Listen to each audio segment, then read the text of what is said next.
Einbecker Weihnachtsbier.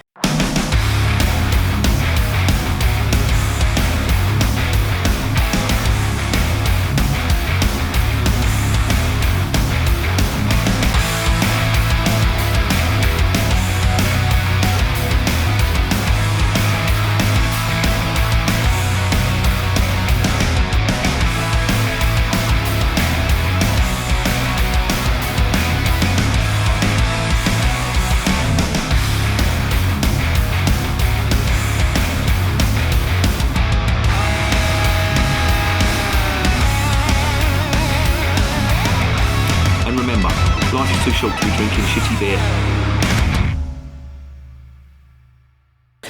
Welcome to another edition of Bands, Bikes and Booze Reviews. This is one from the Einbecker Brewery, and it's a Christmas beer. And this is January, so I'm only a fucking month too late. But, you know me, anarchy in Kent, that's what I'm all about. Anyway, enough about my fucking ramblings. This is from the Einbecker Brewery. Now, if you've not heard of this brewery, they do hold a special place in brewing history because it is reputed that, well, they've been going since 1378, first off, so they're a pretty old concern. They're based in Lower Saxony, and they are credited with being the first brewery to brew Bock beer. You know, Bock beer, the very malt-forward German-style beer that's quite high in ABV. They were the first. And Einbecker, or Einbeck, is the region that they're based. And Einbeck was mispronounced in Bavaria, where the style was rejuvenated back in, I think it was the 1600s. They actually pinched a master brewer from the Einbecker Brewery to come down to Bavaria and brew Bock beer down there.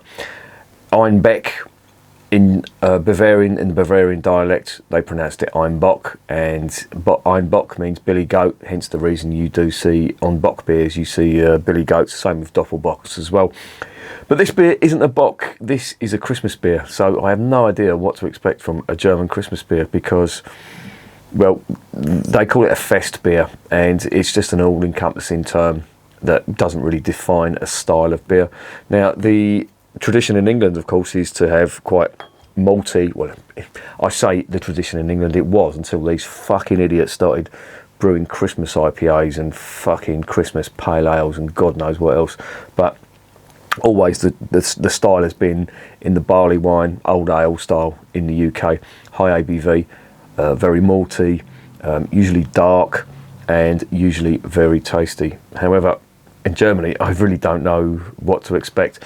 This is bottom fermented. There's no brew sheet, unfortunately, so I can't give you any ingredients on this one. So yeah, I'm really sort of winging it here. So let's just get on to the next section before I start talking absolute fucking nonsense.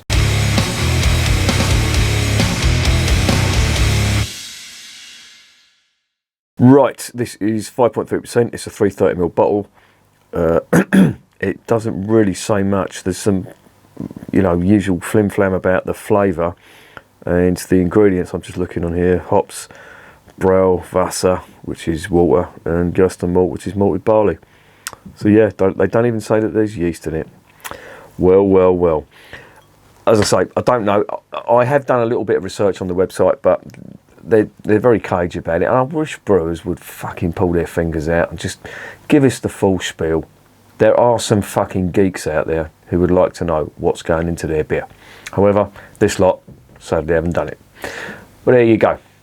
Let's get it home. Let's see what's going on.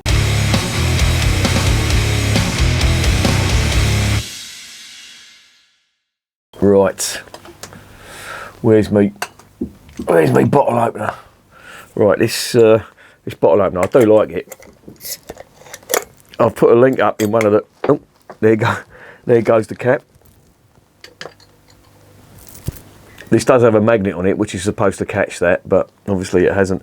Now I'll put a link up to the to where you can buy these. These are $9.99. I mean, they're quite good. They don't damage the cap. So if you're a cap collector, that's well worth getting. They literally don't put any marks on the top of it at all. But there's the cap. There's the cup that goes in. And let's stick a little bit and see what this beer is actually about. Now 5.3%, not very high in ABV, but that can't be helped. There's the colour, very sort of I don't know, that reminds me of a Czech sort of pale lager or Czech Pilsner colour. It's a very dark, well, it's not a very dark copper. That's a copper colour, amber colour on the nose. Oh, this does not smell good. And there's a reason it doesn't smell good. It's because it's in a green fucking bottle. It doesn't look like it's in a green bottle because the beer's relatively dark, but I don't know why they do that. Oh, that doesn't smell nice at all. It smells skunked. But it smells nasty. I will say that. And I'm sure that beer's nice, but that green bottle has just fucked you right up. Wet dog. That's what it smells like. And believe me, I've smelt a few of them in my time. I can see that there's some nice malt character underneath this, but it's just been ruined in that green bottle. Oh, fucking hell. Well, I hope I'm proved wrong.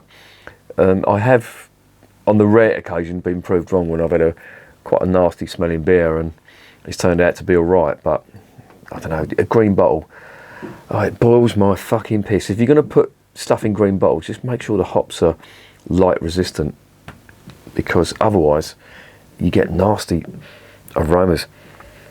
That just doesn't smell nice. Anyway, let's try it. Let's see what's going on.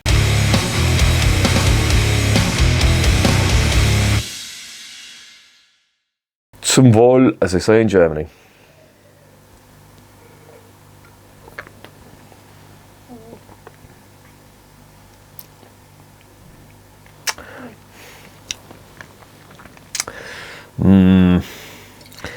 I'm not really digging this. There's that burnt leaf style flavour that you get on beers that have been exposed to the light, whether they're in clear bottles or in green bottles. But yeah, this I think. Well, let me dive in again. Let me not make an assumption on one mouthful. Let's go again.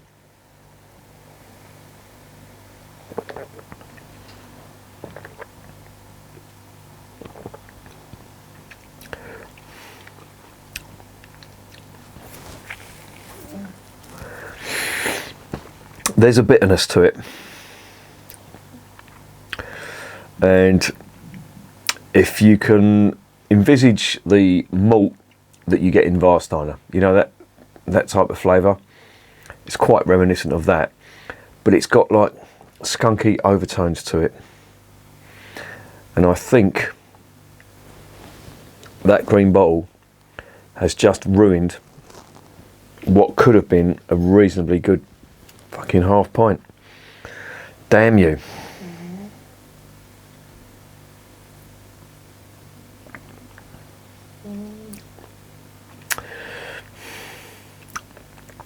That because it's been skunked, that tastes like a macro brewed beer. However, the aroma, I mean, if you open a bottle of Peroni, it just fills the fucking room.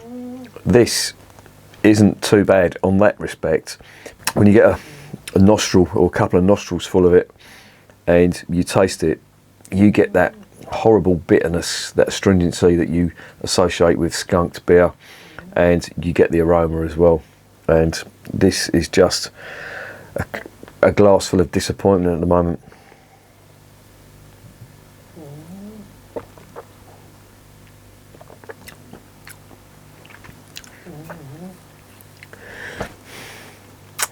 Oh, that doesn't taste anything like a decent German beer should. Tastes macro brewed, which I know these aren't. They're not a macro brewers, but they've managed to get their beer to taste like that, which is a real shame. Oh well, could have been great, but it's just got that astringency, that malty, like burnt malt astringency to it, and like a skunky flavour to it, which has just ruined this beer. Oh well. Could have been great.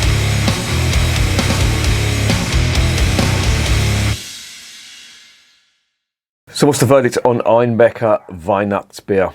In a word, disappointing. The green bottle has ruined it, as is the case with a lot of beers. if you're going to try this, then I would say get it in a can. If they do it in a can, I don't know whether they do or not.